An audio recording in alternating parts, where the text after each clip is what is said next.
Good morning, students. I welcome you back to third time. Of course, I know you're not bored at home. With your books, mommy and daddy, and your siblings, you are good. And remember to stay safe.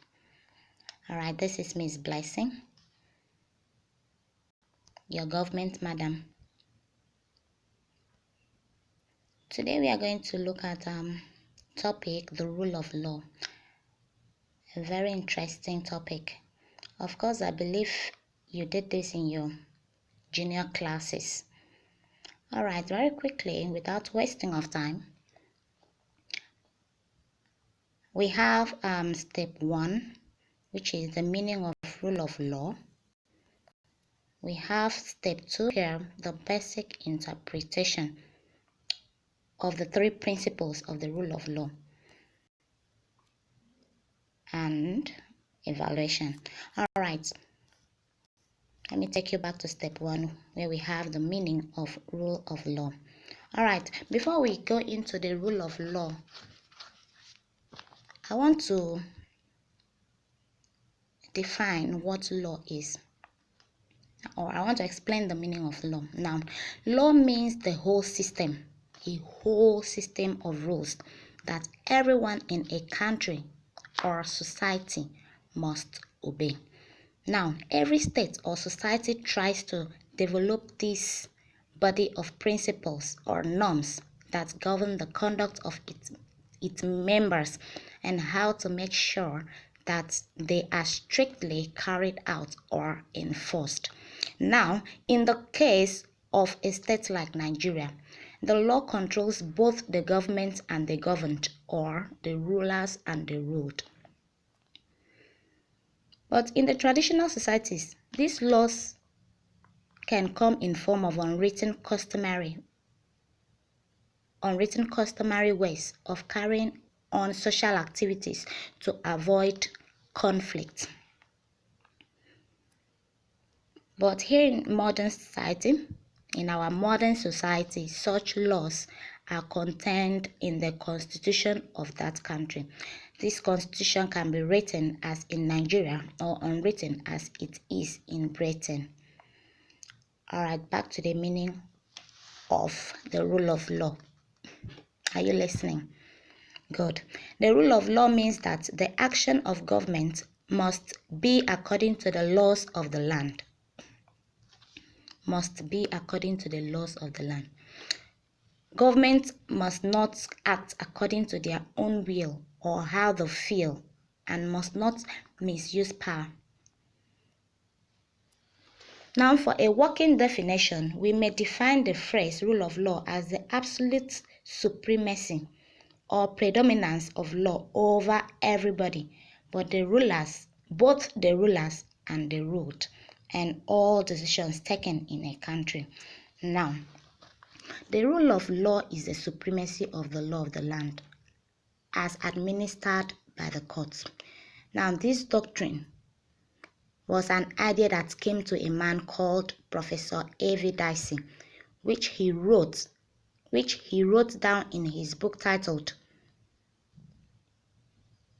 Introduction to the Law of the Constitution, which was published in 1885. Here he said that those entrusted with the administration of a country should rule or exercise their authority in accordance with the established laws of the land, and such established laws should be regarded as supreme. What does that mean? Now listen.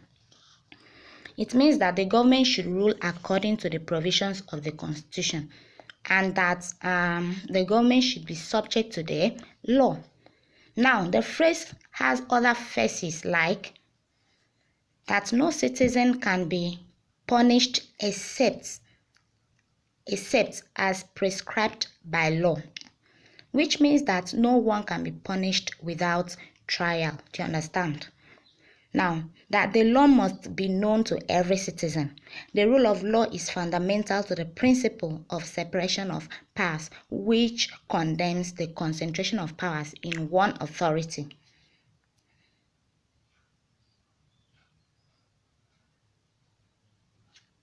All right. Also take note that every country tries to practice the rule of law, but the way it is practiced differs from country to country.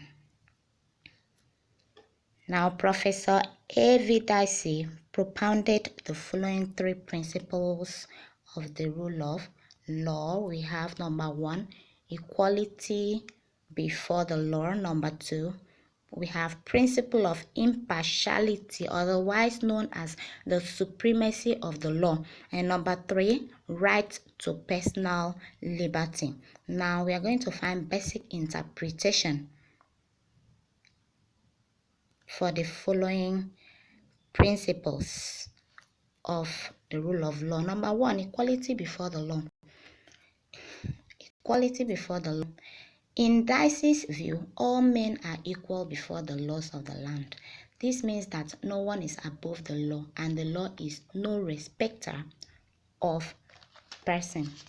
The law is no respecter of person. Now, this means that all persons are equal before the law, and the law should be applied equally to all citizens of a country, whether you are very rich or poor, a president, governor, minister, or military officer.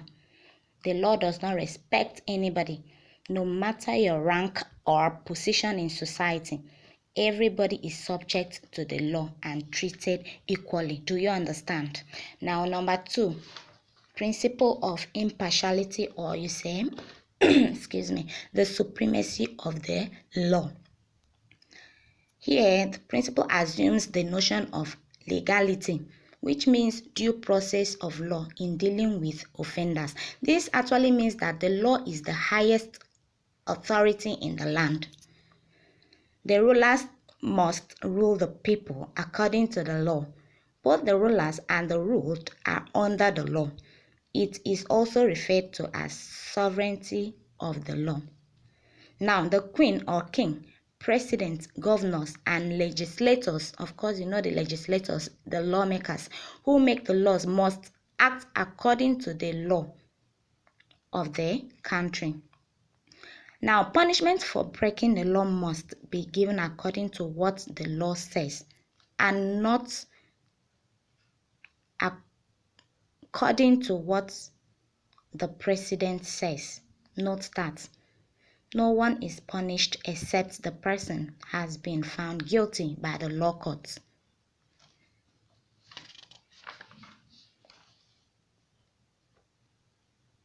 Now, in Nigeria, as an example, everyone is innocent. A suspect is innocent until the court finds him guilty of an offense.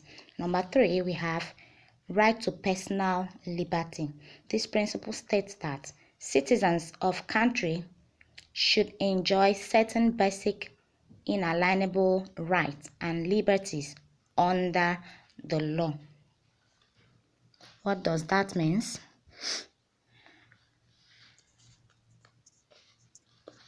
Now, this means that the rule of law protects or guarantees the rights of an individual in society. Now, Professor A.V. Dicey calls them the natural rights, that is, gifts from God, and they should be exercised by everybody within the limits of the law of that land, or how the constitution of a country allows it. It must be according to the law of that land, or how the constitution of a country allows it. Now, some of these rights are right to life, speech, association, property, etc. These rights make citizens of a country happy, and without them, life becomes dull and uninteresting. Ooh. All right. Now, coming back down to our evaluation, because that is the end of our class for today. So we see here states 3 other principles and features of the rule of law. Of course, we have other principles of the rule of law. like you see, there should be no government influence, or there should be no government influence of the press. That is number one for me. Of course, you can find others. As you're learning, as you're studying, you're listening to my voice, remember to copy your notes and also read your books and stay safe. Have a nice day. See you again in our next class. Bye.